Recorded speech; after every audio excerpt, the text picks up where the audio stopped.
Hello दोस्तों, आज की क्लास में एक बार फिर से आपका स्वागत है। दोस्तों हम आज फिर आपके लिए प्रीवियस ईयर के क्वेश्चन लेकर आए हैं। चलिए दोस्तों शुरू करते हैं। दोस्तों पहला प्रश्न है, किसी कक्षा में 30 छात्रों का औसत अंक 58.5 है। बाद में ये ज्ञात हुआ कि अंक 75 को गलती से 57 लिख दिया गया था, तो शुद्ध औसत हमसे पूछ रहा है। दोस्तों गलती वाले प्रश्न इस तरीके से आता है कि जैसे 75 को गलती से 57 लिख दिया, इस टाइप के प्रश्न एग्जाम में जरूर एक आता है। ठीक है, चलिए इसे देखिए आप कैसे सॉल्व करोगे। 30 छात्रों का औसत अंक 58.5 है, तो आप सबसे पहले क्या करोगे, 30 छात्रों का कुल अंक निकाल लेना। कुल अंक कैसे निकलेगा, औसत अंक जो दिया है 58.5 में उसे 30 से गुणा कर देना है। ठीक है, चलिए गुणा करते हैं। 3 5 15, 3 8 24, 1 25, 3 5 15 2 17, 1 0 लगा लेंगे। ठीक है, अब डेसिमल कितने अंकों के बाद, एक अंक के बाद, क्योंकि एक संख्या है। 1755 आपका आ गया। आगे क्या कह रहा है कि 75 को गलती से 57 लिख दिया। तो देखिए सबसे पहले आप क्या करेंगे, जो वास्तविक अंक है वो आप निकालेंगे। ठीक है, वास्तविक अंक निकालेंगे। देखिए वास्तविक अंक निकालने के लिए सबसे पहले जो आपने निकाला है कुल अंक वो लिख लेंगे 1755। ठीक है, जो गलती से लिख दिया है उसे माइनस करेंगे। गलती से क्या लिखा है 57, तो उसे माइनस करेंगे। जो सही अंक है 75 उसे जोड़ देंगे। याद रखना है गलती वाले को घटाना है और जो सही लिखना था उसे जोड़ना है। ठीक है, बात क्लियर हो गई। अब आसानी से करते, देखिए 55 57 यानी कि यहाँ से कम करेंगे तो 1698 हो गया, और 1698 में 75 जोड़ेंगे तो ये हो जाएगा आपके 1773। तो ये वास्तविक अंक आ गए, लेकिन हमें क्या निकालना है, शुद्ध औसत निकालना है। शुद्ध औसत अब निकल आएगा क्योंकि आपका वास्तविक अंक निकला है। शुद्ध औसत निकाल लेंगे अब। 1773 में हम भाग देंगे किसका, 30 का। ठीक है, तो 30 का भाग देने के बाद आंसर क्या आएगा, 59.1 आपका शुद्ध औसत निकल आया।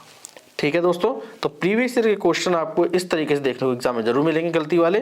ठीक है दोस्तों, अगला प्रश्न भी देख लेते हैं जो टाइम एंड वर्क से रिलेटेड है। ठीक है, जरूर एग्जाम में आने वाला है।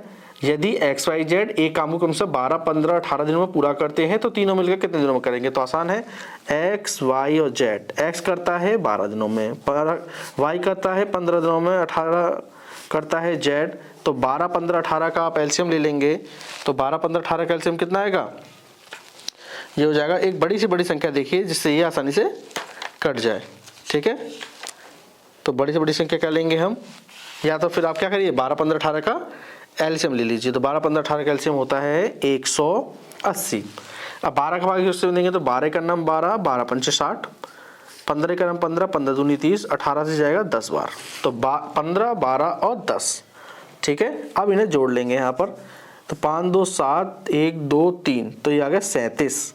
अब ये जो 37 आ गया, आपको कुछ नहीं करना है, जो एलसीएम आपने निकाला है 180 उसमें भाग दे देना है। तो 37 में 180 का भाग दे देंगे तो आंसर आ जाएगा, कितनी जाएगा, 37 का जाएगा 4 बार, तो 4 7 28, 4 3 12, 13 14, 148। यहाँ बच गया नीचे आपके 32। ठीक है, तो आंसर क्या आ गया, 4 यहाँ लिख देता हूँ मैं साइड से, तो आंसर हो गया 4 सही 32/37 दिन में कर लेंगे। ठीक है, तो ये कितना आसान था। केवल आपको एलसीएम लेना है और जो एलसीएम के बाद उसको जो संख्या दी उसमें भाग देकर इस तरीके से आपको जोड़कर भाग दे देना। अगला प्रश्न देख लेते हैं क्या है। अगला है विषम पद ज्ञात करें। ठीक है, चलिए विषम पद देख लेते हैं। पहला है विषादग्रस्त, सच्चा, धूर्त यानी कि मूर्ख, सदाचारी। ठीक है, देखिए विषादग्रस्त का मतलब होता है चिंताग्रस्त बोल सकते हैं इसको, या पेंसिव, इंग्लिश में एक वर्ड होता है इसके लिए पेंसिव। ठीक है, तो देखिए सच्चा, धूर्त और सदाचारी ये व्यक्ति के क्या होते हैं, आचरण होते हैं। ठीक है, सच्चा, धूर्त और सदाचारी ये हैं आपके आचरण। ठीक है, जबकि चिंताग्रस्त इससे क्या हो गया, अलग हो गया। ठीक है, तो आपका ए ऑप्शन बिल्कुल ठीक है। चलिए अब अगला प्रश्न देख लेते हैं। तो देखिए इस टाइप के प्रश्न जरूर आएंगे एग्जाम में। चलिए अगला वाला देख लेते हैं क्या है।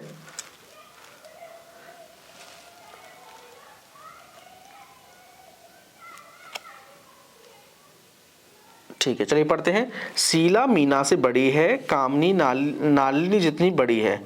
जो पढ़ते जाते हैं और साथ साथ करते जाते हैं। शीला जो है वो आपके मीना से बड़ी है।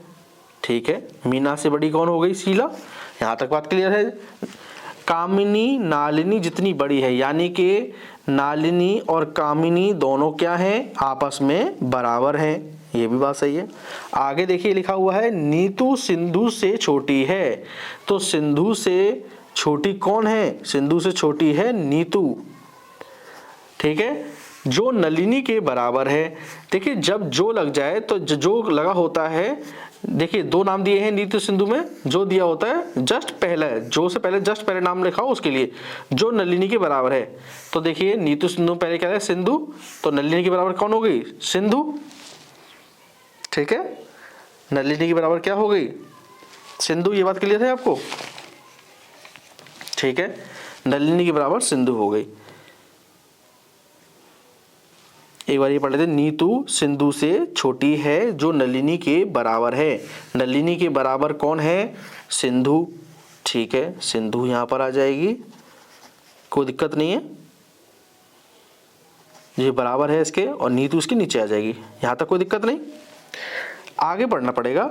जबकि मीना जो है कामिनी से बड़ी है, मीना कामिनी से बड़ी है। ये देखिए मीना जो है वो किससे बड़ी है, कामिनी से बड़ी है, कामिनी से बड़ी है तो नलिनी से ही बड़ी होगी और सिंधु से ही बड़ी होगी, क्योंकि ये तीनों बराबर हैं, ठीक है। सिंधु बराबर है नलिनी, बराबर है कामिनी, ठीक है, और छोटी कौन है, सबसे नीतू। प्रश्न कह रहा है सबसे बड़ी कौन है, तो सबसे बड़ी कौन हो गई, शीला, ठीक है, तो शीला आपका आंसर आ गया। चलिए आज का अंतिम प्रश्न देख लेते हैं। ये वाला प्रश्न जरूर आएगा एग्जाम में, देखिएगा आपको इस टाइप का प्रश्न देखने को मिलेगा। चलिए प्रश्न देख लेते क्या है। तीनों बर्तनों में पानी और दूध का अनुपात दिया है 6:7, 5:9 और 8:7। यदि तीनों बर्तनों के मिश्रण को मिला दिया जाए तो पानी और दूध का अनुपात बताना है, ठीक है, बता देते हैं इसको भी। पानी और दूध, पानी दिया है 6 और दूध दिया है 7, तो 6 और 7, 5 और 9 और 8 और 7, ठीक है। अब पानी को एक तरफ लिख लीजिए और दूध को एक तरफ लिख लेते हैं। चलिए पानी लिख लेते हैं और एक तरफ दूध को। तो देखिए मिश्रण कैसे करेंगे, देखिए पानी क्या है 6, देखिए ये पहले ऐसे करेंगे 6 बटे और 6 बटे क्या हो जाएगा नीचे, 6 और 7 13, ठीक है, प्लस 5 बटे 14, ठीक है, फिर प्लस 8 बटे 15। क्लियर हो गया, पानी क्लियर हो गया। अब दूध भी आप कर सकते हैं, दूध यहाँ से लेंगे तो पहले क्या लिखेंगे 7 बटे 7 और 6 13, ठीक है, बटे 9 बटे 14 और क्या हो गया 7 बटे 15। तो यहाँ लिख लेते हैं साफ साफ पानी और दूध को। 6 बटे 13 प्लस के 5 बटे 14 प्लस के 8 बटे 15 अनुपात में क्या आएगा 7 बटे 13 प्लस के 9 बटे 14 प्लस के 7 बटे 15, ठीक है, बात क्लियर है। अब आप क्या करेंगे, देखिए अब 6 बटे 13 जो दिया है आपको, ठीक है, जो 6 बटे 13 लिखा है या और 5 बटे 14, इनका एलसीएम ले लेंगे, ठीक है। एलसीएम लेंगे 13 14 15 का, तो एलसीएम आ जाएगा इनका लग 2730, ये भी आएगा कितना 2730, ठीक है। 13 का भाग देंगे इसमें तो देखिए 13 दूनी 26, 13 का नाम 13 और ये हो गया 130, 210, ठीक है। 13 का भाग 2730 में देंगे तो 210 की गुणा कैसे करेंगे 6 से, तो ये हो जाएगा आपके 1260, ठीक है। 14 का भाग देने के बाद जो आएगा उसकी गुणा कर देंगे 5 से, तो ये हो गया 975, ये हो जाएगा 15 का देने के बाद यहाँ हो जाएगा 1456। इसी तरीके से यहाँ कर लेंगे, ये हो जाएगा 1470, ठीक है, प्लस में 1755 प्लस में 1274, आप कर लीजिएगा, ठीक है। कैसे करना है आपको समझ में आता ही है, क्लियर हो गया। अब 2730 तो देखिए बराबर है, इन्हें तो काट देंगे। अब इन्हें जोड़ लेंगे 1260 और ये सब जोड़ेंगे तो ये कितना हो जाएगा, इन्हें जोड़ने के बाद आएगा 3691, ठीक है, और इनको जोड़ने के बाद आएगा 4499, ठीक है, और यही आपका आंसर भी हो जाएगा, ठीक है। तो दोस्तों अगर आपको क्लास पसंद आई हो तो प्लीज़ इस चैनल को लाइक शेयर और सब्सक्राइब जरूर कर दीजिएगा। थैंक यू दोस्तों।